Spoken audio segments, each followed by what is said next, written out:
We are in the lead up to question time, and there's one thing on everyone's mind here in Parliament, and that is the fuel crisis. I'm joined by our regular Thursday panel, the Cabinet Secretary panel, I'm calling it, Cabinet Secretary Andrew Charlton and the Shadow Cabinet Secretary Zoe McKenzie. Thanks so much for your time today. Barnaby Joyce said this morning, a plan is better than panic. Are we at the point where we don't have a plan and people are panicking? Is that what's happening? No, we do have a plan and we're executing that plan. And that plan has been clear right from the beginning. The first thing the government did, in fact, before the election, was to make sure that we brought Australia's fuels onshore, our fuel reserve onshore. Secondly, we released 20% of that fuel reserve. Third, we made sure that more of the fuel that is made in Australia stays in Australia. Fourth, we made sure that that fuel gets to the regions where it's needed. Fifth, we made sure the ACCC is policing any price gouging. And now we're convening the National Cabinet. So why are the number of stations that are out of fuel going up?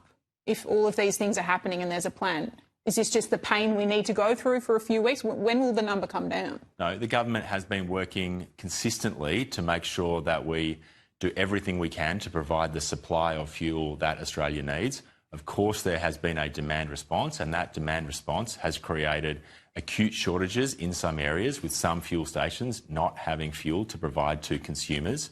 But the government has been working consistently on this series of measures, and as the crisis continues to evolve and deepen, so will our plan and approach. Zoe, are you reassured by what Andrew said there? There is a plan? No. It seems like things will be fine. So I'm going to call it. I think it's time. It's time to make Andrew Charlton the Energy Minister, because not 2 weeks ago, Chris Bowen was standing up in question time telling us no problem. And if there was a problem, it's because people were going out and filling up their cars, which they shouldn't do.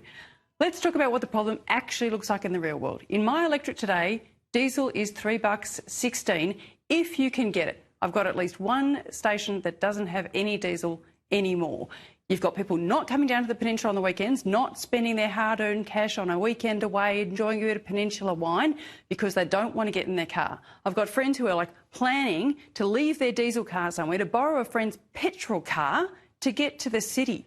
You can't say there's no problem, and the solution is not another round table, another bureaucrat, more regulation, red tape, delay, and inevitable cost that makes people, unsurprisingly, go out and fill up their car because they're not sure they're going to be able to next week. All the things Andrew cited may well have been done, but they have been brought kicking and screaming to action. Blind Freddie could have seen something needed to be done 2 weeks ago, and yet at that point, Chris Bowen was still telling us nothing to see here and tell your people to calm down. Energy Minister Chris Bowen yesterday on this program said that we're not at the point of rationing yet. We're not even at the point of the voluntary measures that Australians should be asked if they could conserve fuel.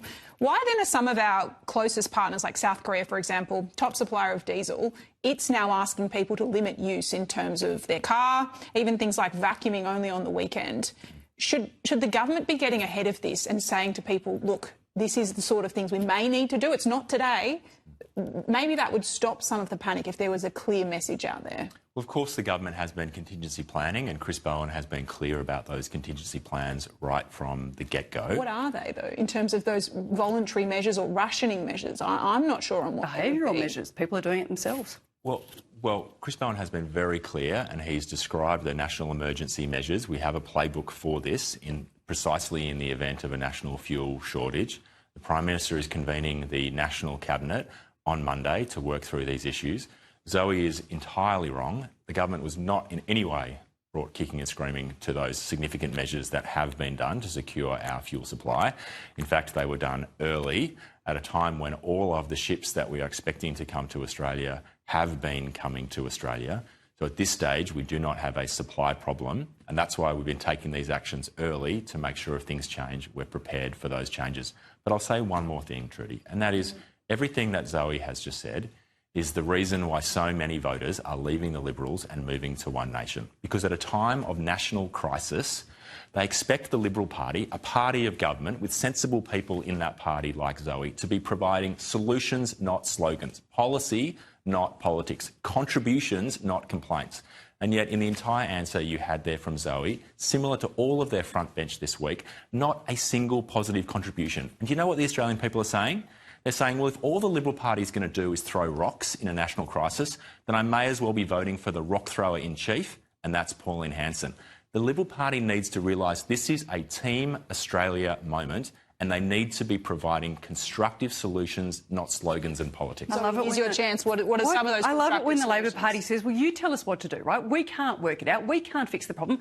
Andrew, the things you describe are fair and well, but the lived reality, particularly in New South Wales, you've got over 600 service stations with no fuel. You've got farmers who can't do their job. You've got people filling jerry cans up all over the country because they know when they turn up at that next fuel depot a couple of 100 kilometres down the road, they're not going to find anything.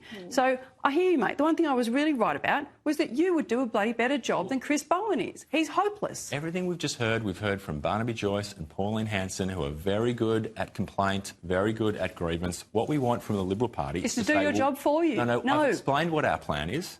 If you have a different plan, front up with it. Otherwise, accept that we're executing our plan. I accept that you're hopeless. It's not just the federal opposition that's throwing rocks, in your words. There has also been pushback, I thought, notable from some of the state premiers. Jacinta Allen today even talking about if there is to be Commonwealth rationing, it needs to be Commonwealth-led. Chris Minns saying the same thing. Essentially, it seems like the states are trying to learn the lesson from COVID, where they went it alone and it caused a lot more confusion in the country. Is that what's going to happen on Monday? Out of National Cabinet going to emerge with a plan of here's what will happen in terms of voluntary measures and even potentially compulsory measures in terms of rationing? Well, the Prime Minister has convened a National Cabinet to provide national leadership in our federation. We've appointed a fuel coordinator in a distinguished bureaucrat, Anthea Harris. I'm not going to front run what might come out of the meeting on Monday. Would it be better if it was held tomorrow? What's with the timing of why does it need to be Monday? Couldn't it be tomorrow? Well, this is the appropriate mechanism to deal with a national issue like this, to bring the states together through the National Cabinet, to put in place mechanisms to coordinate and work together. Obviously, it takes time to bring together all of the leaders of our states and territories, but that's the appropriate leadership role for the Prime Minister to be playing at this time. So are you reassured by the fact that there is a meeting, they are going to get together, the states this time around at least, compared with what happened in COVID, are saying that they do want this to be national? We saw the breakaway approach and how fractured that really made the country. Are you at least reassured that that National Cabinet will be coming together Monday? No, because I've seen a few National Cabinets now, and I've seen a few roundtables and a few meetings, and I've seen a lot of Chris Bowen standing up saying, I've got this, I've got this, I've got this. But each day, tens, if not hundreds of more fuel stations run out of fuel and the price keeps going up. I did a video in my electorate on Monday morning. The price had just cracked $3. Now it's at $3.15.90, right? Like it's outrageous what people are having to pay, even though we keep being told there's no problem. So there's no problem.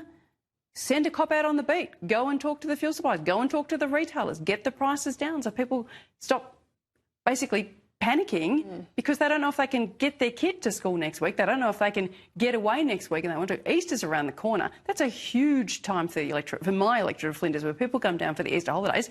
The streets were empty last weekend in March, and we can't afford an Easter that fizzles. Can I ask you, in the broader sense, about the economic shock that this is likely to have? The Treasurer's said that in terms of the impact on inflation and economic growth. You were there during the GFC working for Kevin Rudd. Is this going to be a bigger shock to the global economy than that was, or are you confident we can get on top of it? Well, look, at this stage, the Treasurer has been clear about outlining the scenarios that the Treasurer has been modelling. We are away from those scenarios because we're in the early stages of this crisis. We don't know how long the crisis will be.